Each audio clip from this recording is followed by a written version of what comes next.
Good evening to all of you बेटे। आज मैं आपको 6.2 एक्सरसाइज के कल मैंने 6 क्वेश्चन तक समझा दिए थे जो है। आज मैं आपको बताने जा रहा हूँ 7th क्वेश्चन।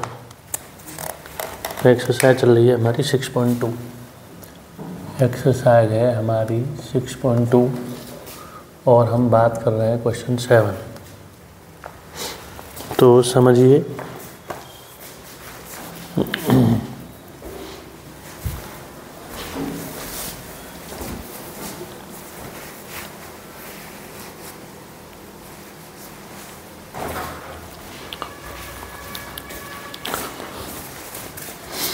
तो क्वेश्चन है हमारा ये using theorem 6.1 prove that a line drawn through the mid point of one side of a triangle parallel to another side bisect the third side. तो अब हमसे ये कह रहा है क्वेश्चन में ए बी सी ये हमारा ट्रायंगल हो गया। तो इस ए बी सी ट्रायंगल में हमसे कह रहा है prove that a line drawn, एक लाइन ड्रॉ की गई है, एक लाइन खींची गई है, अ line drawn through the mid point of one side of a triangle. तो यहाँ से इसके मिड पॉइंट से एक लाइन ड्रॉ की गई है और इसको नाम दे दिया हमने डी ई। अब ये इसका मिड पॉइंट है। अब हमें प्रूव करना है, ये इसके पैरेलल लाइन है, हमें प्रूव करना है इसमें कि prove that a line drawn through the midpoint of one side of a triangle parallel to another side bisect the third side। अब हमें ये प्रूव करना है इसमें, ये ट्रायंगल दिया हुआ है हमें। अब यहाँ पे मैं लिख रहा हूँ जो दिया हुआ है हमें गिवन में क्या दिया हुआ है। In triangle ABC D is a midpoint of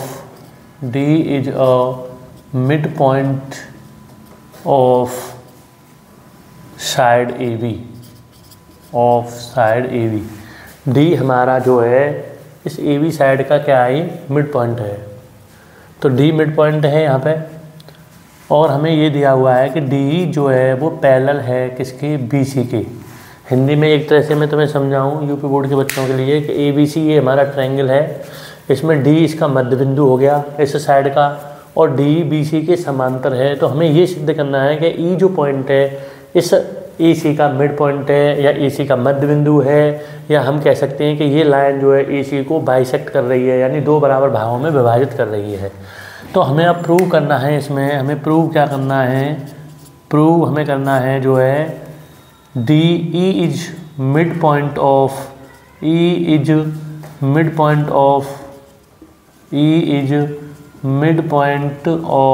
side AC।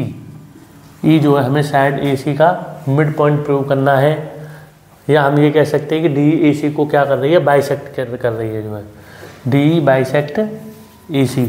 या हम कह सकते हैं इसको DE bisect line AC, line या साइड कह सकते हैं हम यहाँ पे, D बाइसेक्ट साइड AC। या हमें ये प्रूव करना है। हिंदी में हम कह सकते हैं एक तरह से कि E हमें सिद्ध करना है कि E AC का मध्य बिंदु है, या D जो है AC को दो बराबर भागों में विभाजित कर रही है। तो अब इसमें क्या करना है, बहुत सिंपल है। DE जब हमें ये दिया हुआ है कि DAB का मिड पॉइंट है, D is mid point of AB, D is mid point of AB।